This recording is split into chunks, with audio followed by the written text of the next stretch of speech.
사도 요한이 일곱 교회에게 보내는 예수님의 말씀을 환상 가운데 받고 일곱 교회에 보내는 메시지를 계시를 받은 이후에 그 이후에 또 새로운 계시들, 새로운 환상들을 보는 장면이 4장부터 시작이 됩니다.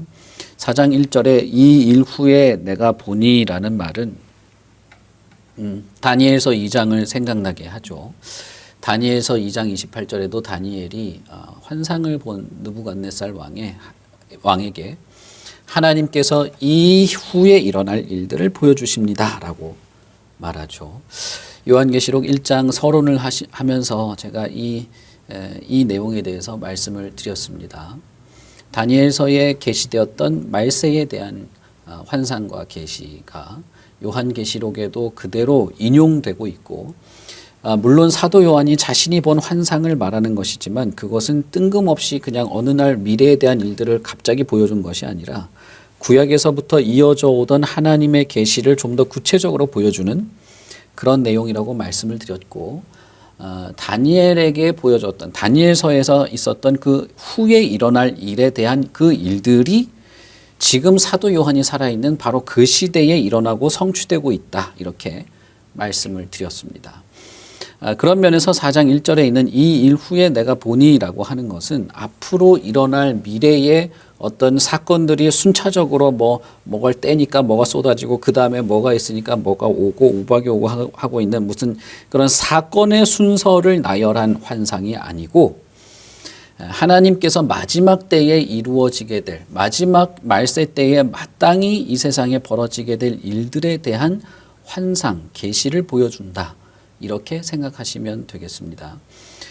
많은 경우에 다니엘서와 이 요한계시록에 대한 이 내용들을 무슨 사건이 벌어지고 그 다음에 또 무슨 사건이 벌어지고 그 다음에 무슨 사건이 벌어지는 무슨 미래에 대한 예언처럼만 해석을 하는 경우가 많은데 그것이 아니라고 말씀을 드렸습니다.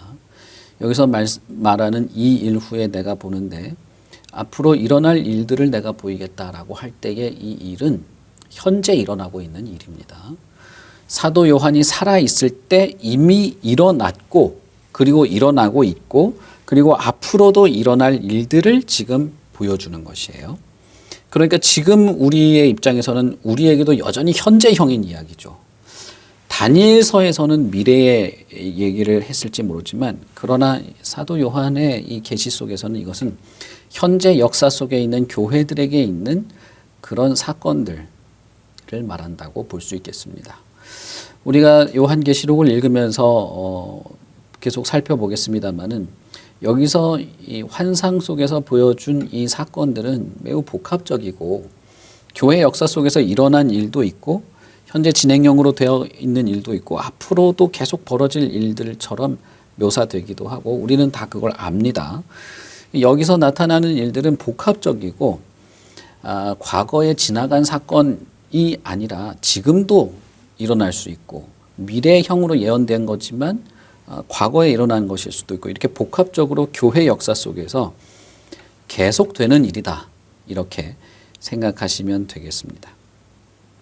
그런 이유 때문에 성경은 마지막 혹은 후일, 이후의 일, 마지막 때로 묘사되는 그 모든 시간대는 예수 그리스도께서 이 땅에 오시고 부활하시고 재림의 때를 기다리는 이 모든 시간대를 말하는 것입니다.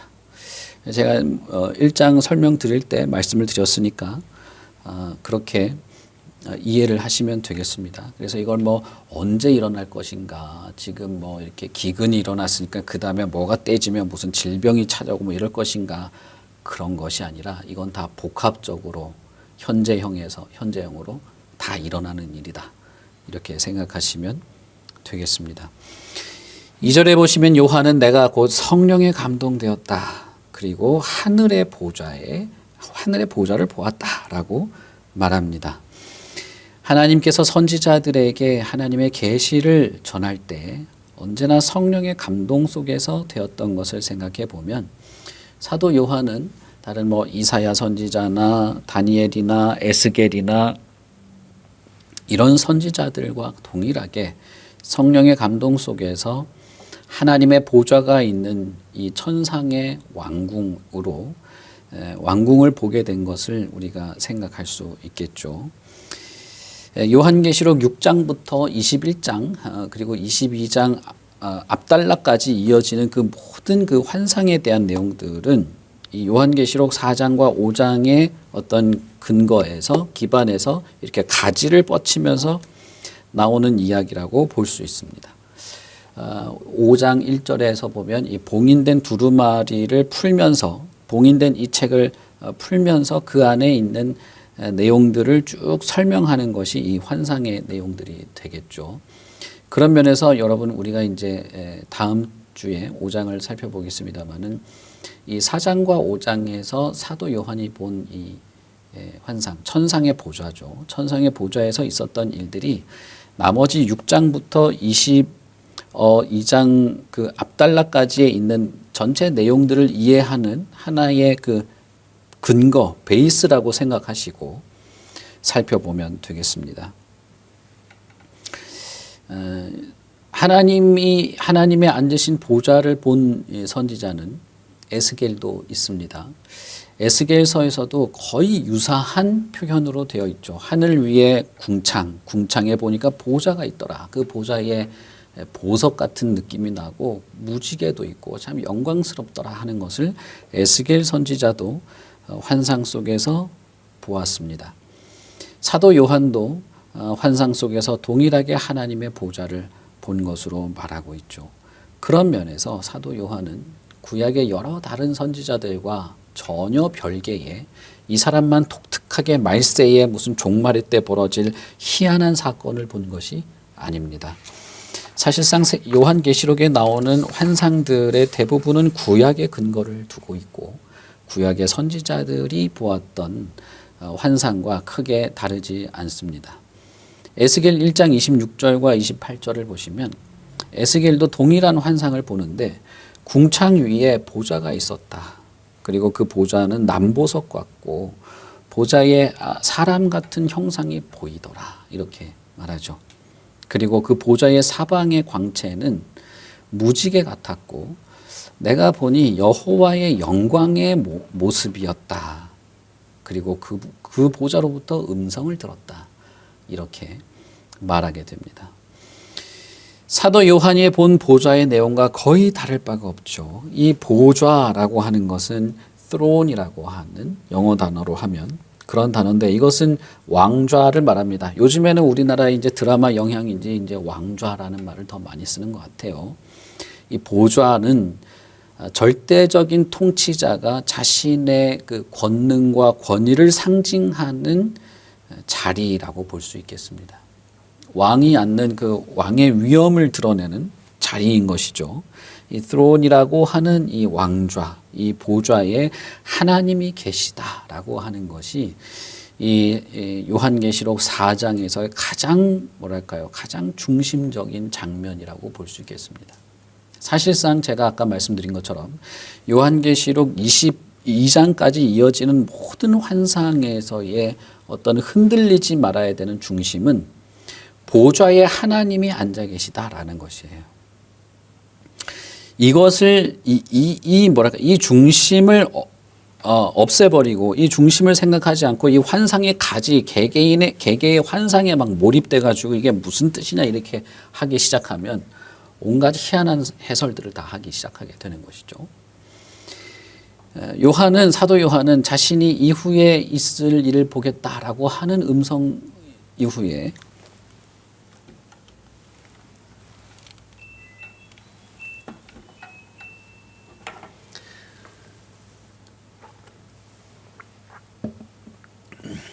곧바로 하나님의 보좌가 있다라고 말합니다. 그리고 그 보좌에는 하나님께서 앉아 계셨다라고 말하는 것이죠. 이것은 매우 중요합니다. 하나님께서 이 보좌, 왕좌에 앉아 계시다고 하는 것은 인간 역사 전체에 대한 하나님의 주권을 말하는 것입니다. 온 우주의 주권을 가지신 이 왕좌에 왕이 앉아 계시다는 것이죠. 그리고 그 보좌에는 천상의 존재들이 24장로와 네 생물들이 둘러싸고 있는데 그 둘러싼 자들은 영광과 경배를 돌리고 찬양을 하는 모습 속에서 이것이 얼마나 영광스러운 보좌이며 얼마나 권능이 있고 능력 있는 주권자임을 말해주고 있는 것입니다. 이 땅에 악이 아무리 광폭하게 날뛰거나 그로 말미암아 하나님의 백성이 어떤 고난과 혹독한 고통을 받는다 할지라도 그것과는 상관없이 하나님의 주도와 하나님의 통치는 변함이 없고 온 우주를 주관하고 계신 하나님이시라는 사실을 보아야 하는 것입니다. 사실 요한계시록 6장부터 16장까지 이어지는 내용은 대부분의 내용이 심판에 대한 내용인데 그 심판에 대한 내용이 모두 하나님의 보좌로부터 나온다고 묘사가 되어 있죠. 이것은 박해와 고난 가운데에서 믿음을 포기하도록, 믿음에 왜곡된 것을 묵인하도록, 바벨론 음녀 같은 그런 것들을 묵인하며 수용하도록 하는 모든 유혹의 직면에 있는 교회와 교인들에게 아주 중요한 시사점을 가지는 것입니다. 요즘에는 우리에게 칼을 들이밀고 믿음을 포기하라고 하지 않죠. 하지 않습니다. 그러나 대부분의 경우에 하나님에 대하여 더욱 충성하고 하나님에 대하여 더욱 순수하게 하나님의 말씀과 진리를 더욱 철저하게 지키지 않게 되는 때에는 오히려 자기 스스로가 자기 자신을 무너뜨리는 이런 유혹의 직면에 있는 시대임을 저는 느낍니다. 그래서 예배 시간에 겨우 예배 시간에 맞춰서 겨우 1시간 예배 드리는 것 외에는 자기만을 위해서 살아간다든지 때로는 예배가 우리 교회가 예배가 11시 30분이지만 대부분의 교회는 11시 아닙니까? 진짜 10시 55분 56분까지 자기 일에 바빠가지고 막 하다가 진짜 예배 시간 땡 할 때나 이 마음을 이게 예배 드리려고 하는, 심지어는 저는 교회에 와서 예배 드리려고 앉아 있으면서도 정말 이게 이 종 땡 치기 전까지 계속 사담을 나누다가 땡 하면 어이쿠 이러면서 앉아 있는 그런 것들도 저는 흔하게 봤어요. 그 정도는 사실 양반입니다. 때로는 자신의 믿음을 철저하게 지키기보다는 찝찝함을 덜어내기 위해서 예배에 참여하는, 놀러 가고 싶은데 찝찝하니까 이 예배가 우리 교회는 뭐 11시 반에 있지만 6시, 7시 막 1, 2, 3, 4, 5분 있는 교회들 있잖아요. 제일 일찍 드리는 예배 참여하고 그 다음에는 예배 끝났으니까 자 이제 놀러 가자. 이런 걸 저도 아주 흔하게 봤습니다. 이건 외부에서 누가 목에 칼을 들이대고 하는 게 아니라 자기 스스로 자신을 그렇게 만드는 거죠. 자기 스스로 믿음을 포기하는 거예요. 자기 스스로 하나님께 온전하기를 포기하게 되는 것이죠. 저는 이것이 하나님이 보좌에서 우리를 살피고 주도적으로 심판과 구원을 베푸시는 하나님의 절대 주권이 있다는 사실을 믿지 못하기에 벌어지는 일이라고 저는 생각합니다. 왜 내가 예배 종 땡 칠 때까지 분주하게 매달리지 않으면 못 살아간다고 생각하십니까? 왜 내가 이 세상에서 인정받고 이 세상에서 내가 성공하지 않으면 불행해질 거라고 생각하는 겁니까? 자꾸 하나님을 뒷전으로 미루는 것이죠. 하나님에 대한 순수한 마음은 자꾸 그 다음이 되는 것이죠. 여러분, 이게 7 교회에 보낸 편지에 적나라하게 예수님께서 말씀하시지 않습니까? 너희들이 묵인했다. 너희들이 분별력이 없었다. 부끄러워했다. 근데 나도 그 사람 부끄러워할 것이다. 이 말씀을 예수님이 반복하지 않습니까? 그런데 요한은 보좌에, 그 왕좌에 다른 누구도 아닌 하나님께서 앉아 계시다고 말하는 것입니다. 그리고 그 보좌는 얼마나 영광스러운 광채가 나는지 온갖 보석과 무지개로 둘러있는 것처럼 보였습니다. 사도 요한은 여기서 보석의 가지수를 말하고 무슨 보석이 있었다, 무지개가 둘러 있었다 이렇게까지만 말했지만 에스겔 선지자는 그 보석과 무지개는 하나님의 영광의 모양이더라라고 말했습니다. 그런 면에서 보면 여기서 보석과 무지개로 묘사된 이 보좌의 모습들은 하나님의 영광의 광채, 빛나는 보좌의 그 권능을 상징한다고 볼 수 있겠습니다. 이 빛은 누구도 볼 수 없고 누구도 가질 수 없는 대단한 빛이었다고 디모데전서에서는 말하죠. 우리가 이 땅에서 대단해 보이고 이 땅에서 영광스러워 보이고 이 땅에서 화려해 보이고 이 땅에서 빛나 보이는 것과는 비교도 할 수 없는 엄청난 영광과 그 광채의 보좌에 하나님이 앉아 계신 것입니다. 그러니 이 하나님의 보좌, 하나님의 주권, 하나님의 통치, 하나님의 다스림에 우리가 의심을 하거나 믿지 못할 이유가 없는 것이죠. 오히려 이 세상의 박해와 고난 혹은 내 안에서 올라오는 온갖 욕망과 욕심에 휘둘리는 여기서 우리가 휘둘리지 않을 수 있는 이유를 발견할 수 있는 것입니다. 이 보석과 무지개는 하나님의 보좌 주변에 비교할 수 없는 광채, 범접할 수 없는 하나님의 영광을 반사하고 드러냄으로써 이 세상에 하나님의 영광을 보여주고 있는 것입니다. 특별히 이 보좌 주변에는 24보좌가 있고 그 보좌에는 24장로들이 흰옷을 입고 머리에 금관을 쓰고 앉아 있었습니다. 이 24장로에 대해서는 여러 학자들의 견해가 엇갈립니다. 그래서 어떤 특별한 견해들을 말하기보다는 이 천상의 왕궁의 분위기와 이 장면을 좀 우리가 생각해 볼 필요가 있습니다. 성경에서 24라는 숫자는 몇 번에 걸쳐서 쓰여졌습니다. 요한계시록에서는 천상의 하나님의 보좌 주변에 24장로가 있는 것으로 묘사가 되었지만 역대상에는 다윗이 제사장을 24명의 이 24제사장 등급을 정한, 그래서 성전에서 예배를 주관하고 예배위원으로 이렇게 성전에서 일하는 제사장 등급을 24등급으로 나눈 그런 내용이 있습니다. 레위 족속이 성전에서 일을 하는 직무를 담당했는데 그들에게 24 성전 문지기가 있었고 레위 지파가 예배 지도자로서 24명의 제사장을 두는 것들이 레위기와 역대상에 기록이 되어 있습니다. 그런 것에 비추어 보면, 그리고 요한계시록 4장의 이 전체 내용의 분위기로 보면 이 24장로는 제사장 직분을 가지고 하나님께 예배를 드리는 예배의 직무와 예배의 영광스러움을 드러내는 자들이라고 볼 수 있겠습니다.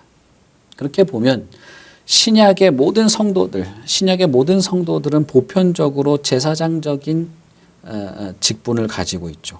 신약의 모든 교회는 제사장적인 직분을 가지고 있는 것을 보았을 때 하나님께 온전한 예배를 드리는 거룩한 공동체를 표상한다고도 볼 수 있겠습니다. 하나님께서 이스라엘 사람들을 출애굽할 때 그들을 너희들은 나의 제사장이다 라고 말한 것처럼 하나님께 온전한 예배를 드리는 자들을 제사장이라고 본다면 신약의 성도들은 다 제사장이 될 수 있는 것이죠. 그리고 그의 모임인 교회가 하나님께 영광스러운 예배를 드리는 것을 보여준다고 할 수도 있겠습니다. 4장 마지막 단락에 보시면 24장로들이 엎드려서 찬송하고 관을 드리는 내용들이 나오죠.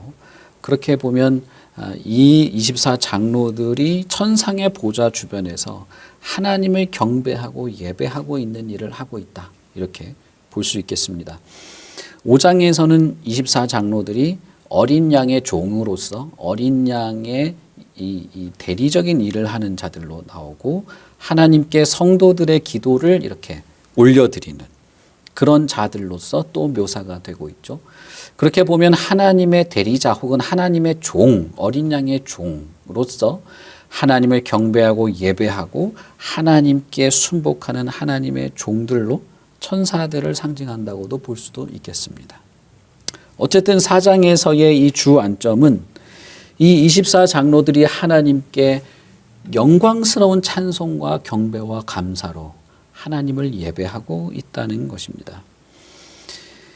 그리고 내 생물도 나오죠. 내 생물은 우리가 뭐 익숙하게 알듯이 구약에서도 보면 내 동서남북을 상징하는 어떤 그런 것으로 성막을 하도록 하고 성전도 동서남북의 어떤 상징물들을 하고 하는 것을 하는데 이 내 생물도 사실 그런 면에서 보면 전체 온 세상 온 우주의 어떤 그 상황 온 우주를 담당하는 하나님의 그 통치를 상징하는 내용이라고 볼 수 있겠죠. 특별히 이 네 생물은 앞뒤에 눈이 가득하여서 밤낮 쉬지 않고 세상을 살피는 자들로 보여집니다. 그런 면에서 보면 이 네 생물도 하나님의 대리자로서 감찰하고 심판을 시행하는 이 세상을 보는 그런 하나님의 대리자로서의 역할을 맡고 있다고 볼 수 있겠죠. 그런데 이 네 생물도 또한 밤낮 쉬지 않고 하나님께 경배하고 예배하는 자들로 현재 있습니다. 4장에서는 현재 그렇게 묘사가 되어 있죠. 그런 면에서 보면 여러분 천상의 보좌는 지금 어떤 상태입니까? 천상의 보좌, 천상에 하나님이 앉아 계신 이 왕좌는 말할 수 없는 영광과 광채 앞에 이 천상의 존재들, 천상에 있는 24장로들과 네 생물들에 의해서 하나님의 영광받고 찬양받고 경배받는 영광스러운 예배의 현장이라고 볼 수가 있는 것이죠. 여러분 이것이 지금 사도 요한이 성령에 이끌려 올라가서 본 천상의 보좌의 장면입니다. 여기에 나오는 이런 뭐 녹보석이라든지 뭐 무지개라든지 번개와 우레소리 혹은 뭐 넷째 생물 사자 같고 뭐 날개가 달리고 한 것은 다 상징적인 모습 표현이라고 봐야 되겠죠. 진짜 제가 얼마 전에 뭐 성경에 있는 천사의 뭐 정체 이래가지고 그림을 올린 걸 봤어요. 완전 기괴한 무슨 괴물 같은 걸 그려놓은 건데 여기 있는 이걸 그대로 그린 거예요. 사자에다가 뭐 날개 달고 날개에다가 눈을 빼곡하게 그린 다음에 뭐 바퀴 달리고 여러분 그러면 완전히 무슨 뭐 진짜 뭐 영화에 나오는 괴물 같은 모습이거든요. 근데 여러분 이거는 상징적으로 그렇게 표현한 것입니다. 날개나 이것들도 눈도 뭐 눈이 다 이렇게 막 수십 개가 박혔다는 것이 아니라 동서남북 사방을 빠짐없이 빈틈없이 감찰하고 있는 하나님의 그 어미로운 그 심판과 판단의 어떤 하나님의 눈을 상징하는 거라고 봐야 되겠죠. 그런 상징물이라고 보셔야 되는 것입니다. 그러나 우리가 알아야 될 것이 있어요. 묘사는 이 생물들이나 보좌의 어떤 환경이나 24장로의 묘사는 상징적으로 되었을지 모르지만 이들의 행위는 실체라는 겁니다. 이들의 행위와 행동은 실체라는 거예요. 24장로들이 어떤 상징인지 지금은 학자들도 의견이 분분하고 그러지만 분명한 것은 이들이 하나님을 경배하고 예배하고 있다는 것입니다.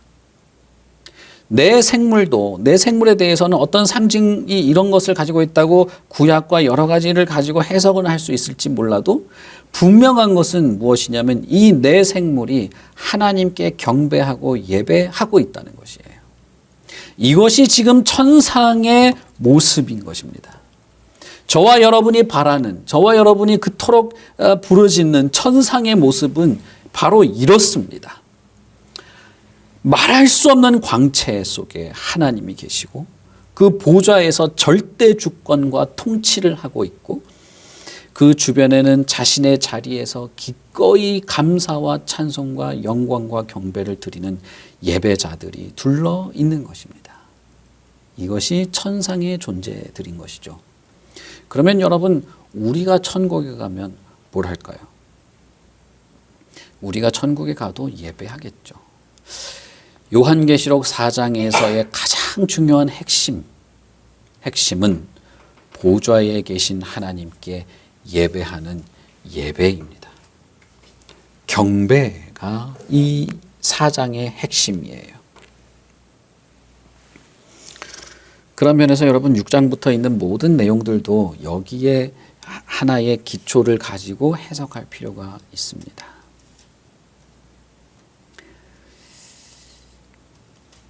이 천상의 예배에 우리는 부합하고 어울리는 자이어야만 하는 것이죠.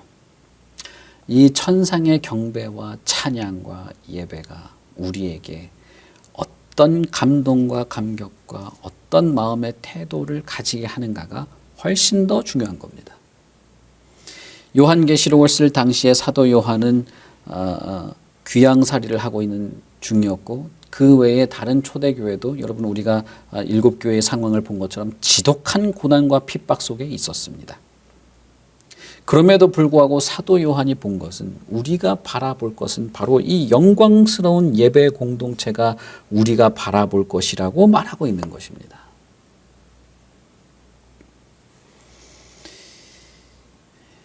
이 영광스러운 천상의 보좌 앞에 번개와 우레소리가 나기 시작하죠. 이 장면은 출애굽기 19장 16절에서 모세가 본 것과 똑같습니다. 하나님께서 이스라엘을 출애굽한 이후에 그들에게 번개와 음성과 우레소리로 나타나시죠. 그때와 똑같은 겁니다. 그때와 똑같이 계시록에서 반복되고 있고, 출애굽기 19장에서 하나님께서 그렇게 드러날 때는 그것은 하나님의 심판에 관련된 내용을 설명하면서 그렇게 한 것이죠. 그러므로 우리가 여기서 할 수 있는 것은, 보좌에 계신 절대 주권자는 번개와 음성과 우레소리로 세상을 판단하고 심판하시는 능력을 발휘하고 계시고, 그 어미로움과 그 정의로움과 공의로움 앞에 천상의 모든 존재들이 영광을 돌리고 있는 장면이라고 볼 수 있는 것이죠. 이것은 고난받는 그리스도인들에게 우리가 믿고 바라보는 하나님의 주권이 절대 잊어서는 안 되는 것임을 보여주고 있는 것입니다. 왜냐하면 하나님께서는 번개와 음성과 우레소리로 이 세상을 판단하고 심판하시는 분이시기 때문에 그렇습니다. 우리가 아무리 혹독한 환난, 아무리 우리의 마음과 정신을 흔드는 상황 속에서라도 우리가 결코 잊지 말아야 하는 것은, 하나님께서, 우리의 영광과 경배의 대상이신 하나님께서 보좌에 계시고, 그분은 번개와 음성과 우레소리로 세상을 심판하실 분이시라는 것입니다. 그것을 우리가 기억할 때 여러분, 우리가 자꾸 하나님에 대한 생각들, 하나님을 전심으로 섬기는 것들, 하나님의 말씀에 의지해서 이 세상을 성도로 살아가는 내용을 자꾸 포기하거나 타협하거나 약하게 할 필요가 없고, 때로는 고난 속에서 우리가 고난과 고통 속에서 하나님을 등질 필요도 없고, 고난에 매몰되어서 어떻게 해야 될지 몰라서 방황할 필요도 없는 것입니다. 이 천상의 장면들을 보십시오. 이 천상의 생물들을, 24장로들을 보십시오. 그리고 그 보좌에서 번개와 우레소리로 소리가 나는 하나님의 통치를 생각해 보십시오. 이것은 상징적으로 표현되었을지 몰라도, 그러나 이것은 실체가 있는 것입니다. 하나님이 번개를 지금 던지는 것은 아닐지라도 번개처럼 하나님께서 다스리고 우레소리처럼 세상을 진동시키는 분인 것은 확실한 것입니다. 24장로와 내 생물처럼 보이는 그런 생물이 있는 것은 아닐지 몰라도, 상징적으로 표현됐을지 몰라도, 이들의 행위는 실체가 있는 것입니다. 이것은 현재 천상에서 지금도 하고 있는 것이죠. 그것이 무엇입니까? 찬송과 경배입니다.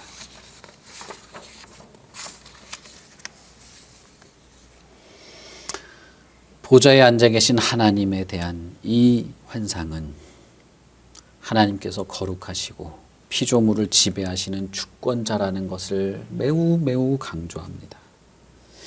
그것은 결국 하나님은 찬양받고 경배받고 예배받으실 하나님, 영광받기에 합당하신 하나님이라는 사실을 드러내는 것입니다.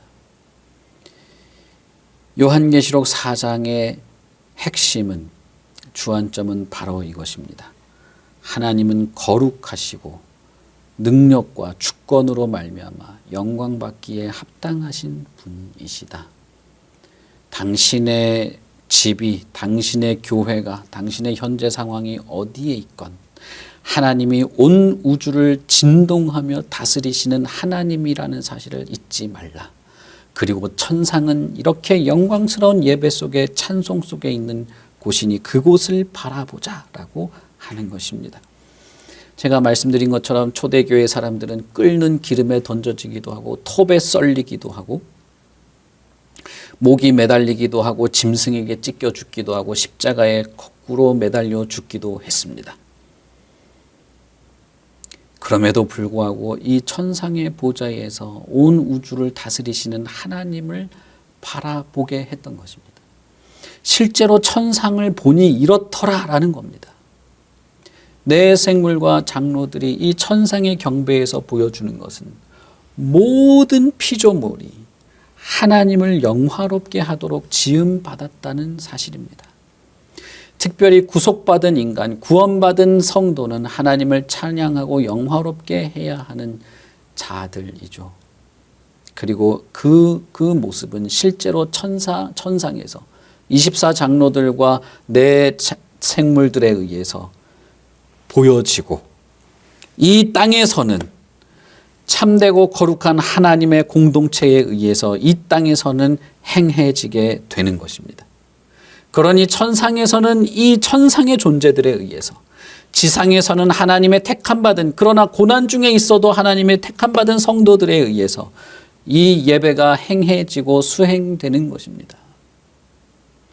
우리도 그렇게 해야 하는 것이죠. 천상에서 그러고 있다면 우리도 지금 이 땅에서 우리의 현실, 고통, 고독, 고난, 내 욕망과 욕심, 내 탐욕에서 휘말리고 허덕거리는 것이 아니라 이 땅에서 그 모든 것을 초월하여 우리도 그 너머에 계시는 하나님께, 이 땅에서는 우리가 하나님을 영화롭게 하자라는 것입니다. 이 내 생물들의 찬송의 내용을 한번 보십시오. 이 장로들의 찬송의 내용들을 한번 보십시오. 전능하신 이, 전에도 계셨고 이제도 계시고 장차 오실 이, 주 하나님, 보좌에 앉으사 세세토록 살아계시는 이라고 합니다. 하나님을 찬양하는데 이렇게 갖가지 이름으로, 갖가지 하나님에 대한 영광으로, 하나님의 그 행하시는 일들과 성품으로 이것이 그들을 감동시켰다는 거예요. 이것이 그들의 마음을 감사로 채웠다는 것입니다. 그가 주이시다. 보좌에 계신 분이 하나님이시다. 그는 전능하시다. 이것 때문에 그를 찬양하고 경배한 겁니다. 전에도 계시고 이제도 계시고 장차 오시는, 이 시공간을 초월하여 계시는 전능하고 전지하신 하나님의 모든 역사에, 그 지혜에 감사하고 감동했습니다. 보좌에 앉으사 세세토록 살아계시는 무한하고 영원하신 분을 밤낮으로 찬송했던 것이죠. 주, 그리고 하나님, 그리고 전능하신 분, 그리고 영원하신 분에 대한 감격과 놀라움이 시공간을 관통하여 계시는 전능하신 하나님께 영광스럽게 승리의 노래를 하게 했던 것입니다. 이러한 하나님에 대한 믿음, 이러한 하나님에 대한 이해, 이러한 하나님에 대한 깨달음, 이러한 하나님에 대한 감동이 우리의 믿음을 시험하고 흔들리게 하는 이 현실 앞에서 우리를 좌초되게 하지 않고 흔들리게 하지 않고 용기를 내고 굳세게 서게 했던 것입니다. 다른 것이 아니에요.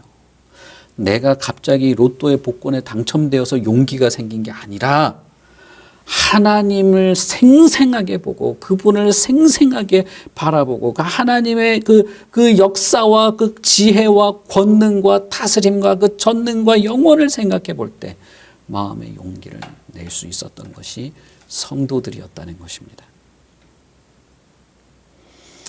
여러분, 이 세상의 삶은 한시적입니다. 이 세상의 악한 일들도 한시적이고 악한 통치자들도 일시적이고 고난과 고통도 일시적인 것입니다.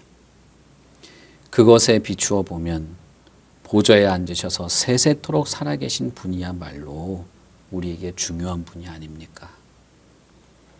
영원하신 하나님이 우리에게 훨씬 더 중요한 분이 아닙니까?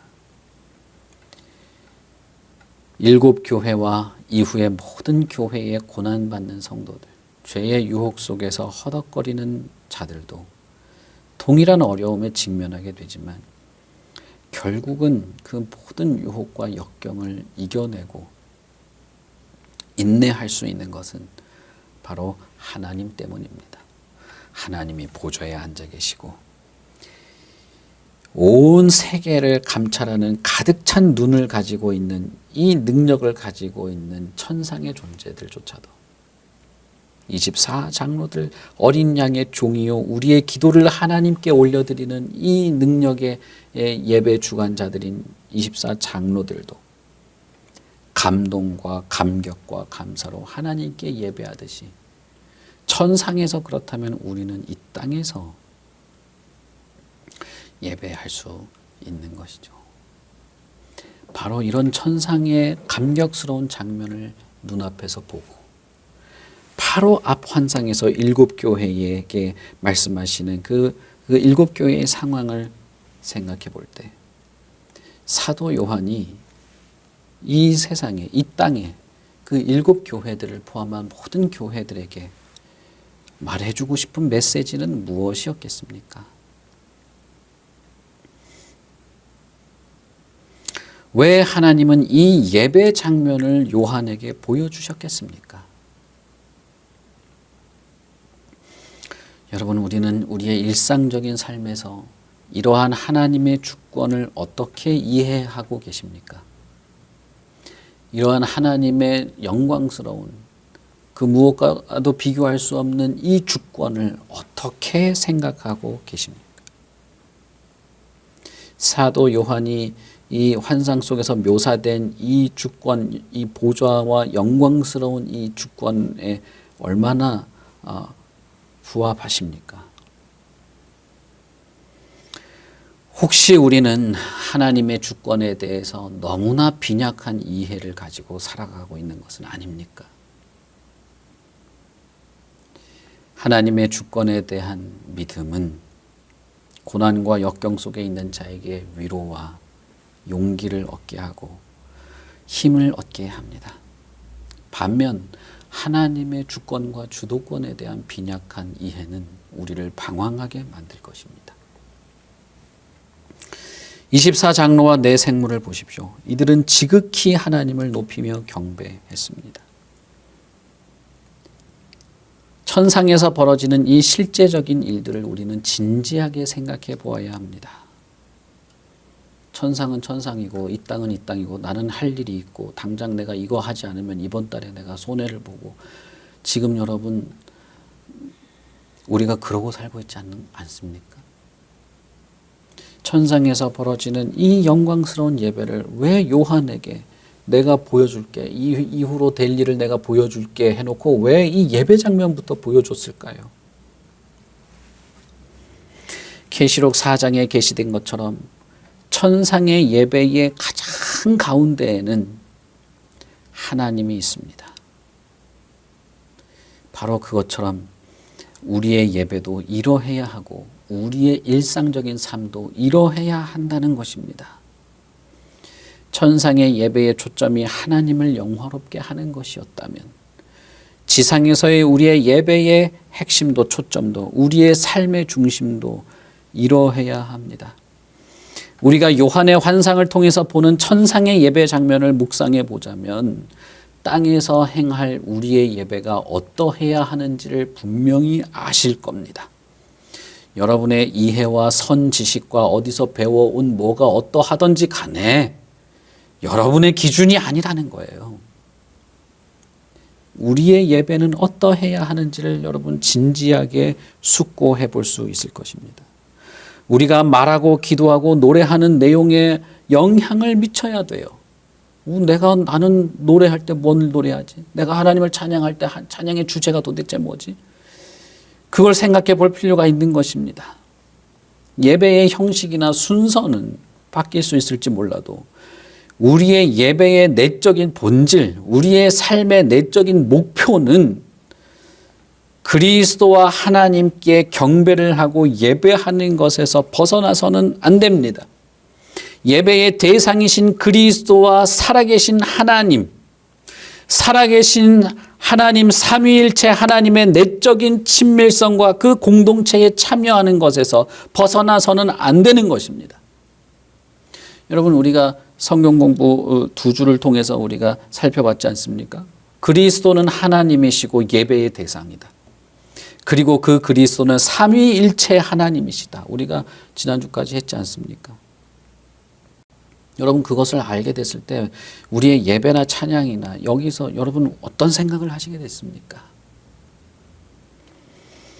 우리의 삶의 모습은 다르고 예배는 교회마다 예배 형식은 다를지 몰라도 우리의 삶의 내적인 목표와 우리의 예배의 내적인 본질은 절대 여기서 벗어날 수는 없는 겁니다. 하나님이신 그리스도를 경배하는 것과 삼위일체 하나님의 그 내적인 친밀함에 우리가 참여하는 것이죠. 여러분, 천상의 이 네 생물과 24장로의 이 경배의 자리에 참여하고 싶지 않으십니까? 그 자리에 우리가 들어갈 거라는 생각을 하지 않으십니까?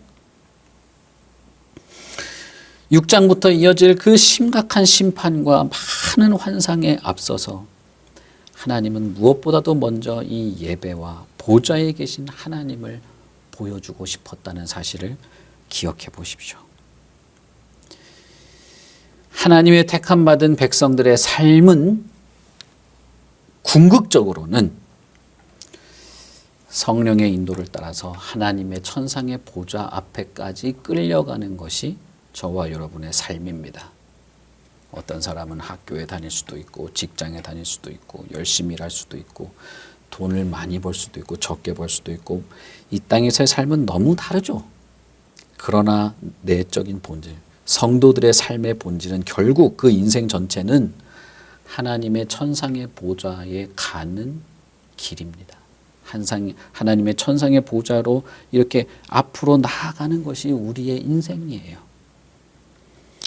그러면 여기서 우리가 살아가는 이 땅에서 하나님을 예배하고 그 주권자의 다스림 속에서 죄에 빠지지 않고 하나님의 다스림을 의지하고 신뢰하며